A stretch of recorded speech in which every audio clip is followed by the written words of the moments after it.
వందే మాత్రం. నేను మీ journalist Navata. Welcome to R voice. భయం పాక్ ఉగ్రవాదుల్లో స్పష్టంగా కనిపిస్తుంది. హఫీజ్ సయీద్ గాయబ్. కొత్త లీడర్లకు గుండెల్లో దడ. భారత్ని చూసి పాకిస్తాన్కు చెందిన ఉగ్రవాద సంస్థ లష్కరే తోయిబా టాప్ లీడర్షిప్ పూర్తిగా మారిపోయింది. ఇప్పుడు హఫీజ్ సయీద్ మరియు అతని కుటుంబాన్ని ఈ సంస్థకు దూరం పెట్టారు.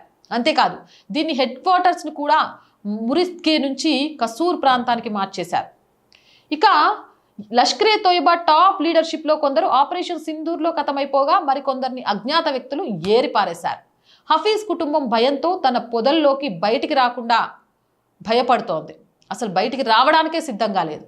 హఫీజ్ సయ్యద్ కథ ముగిసిపోయి ఉండాలి, లేదా అతను మంచానైనా పడి ఉండాలి. ఇలాంటి పరిస్థితుల్లో పాక్ గూఢాచారి సంస్థ ఐసిస్ ఇప్పుడు కొత్త ముఖాలపై పందెం కాసింది. హరీస్దార్ లష్కరే తోయిబా ట్రైనింగ్ మరియు మర్కజ్ బాధ్యతలను ఇతనికి అప్పగించారు.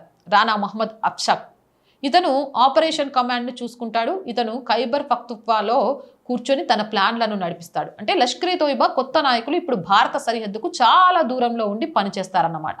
తద్వారా భారత ఆర్మీ చేసే కమాండో ఆపరేషన్లు, ఎయిర్ స్ట్రైక్ ముప్పు నుంచి తప్పించుకోవడానికి వారి ప్లాన్. అలాగే వీరికి పాకిస్తాన్ సైన్యం గట్టి భద్రత కల్పిస్తోంది.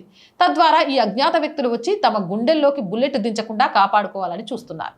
ప్రస్తుతం సరిహద్దుకు దూరంగా భయంతో వణుకుతున్న పాకిస్తాన్ ఉగ్రవాదుల్లో తీవ్రమైన భయాందోళనలు నెలకొన్నాయి. చివరిగా చెప్పాలనుకునేది ఏంటంటే, ఏదేమైనా చాలా త్వరలోనే ఈ కొత్త లీడర్లను కూడా స్వర్గానికి పంపించేస్తారని ఆశిద్దాం. అప్పుడు మిగిలిన వాళ్లకు కూడా లీడర్లు అయ్యే అవకాశం దొరుకుతుంది కదా. అవునంటారా, కాదంటారా? మీ అభిప్రాయం కామెంట్ చేయండి. జై హింద్, జై భారత్. అండ్ రోజు చెప్తుందేనండి, R group of channels, R voice, R political, R Sanskriti, 3 మన ఛానల్సే. So please subscribe our channels.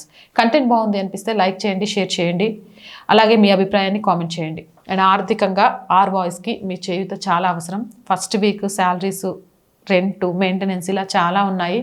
మేము బ్రేక్ ఈవెన్కి చేరుకోవడానికి చాలా కష్టపడుతున్నాం, కానీ బ్రేక్ ఈవెన్కి చేరుకోలేకపోతున్నాం. త్వరలోనే చేరుకుంటామనే ఒక నమ్మకం ఉంది.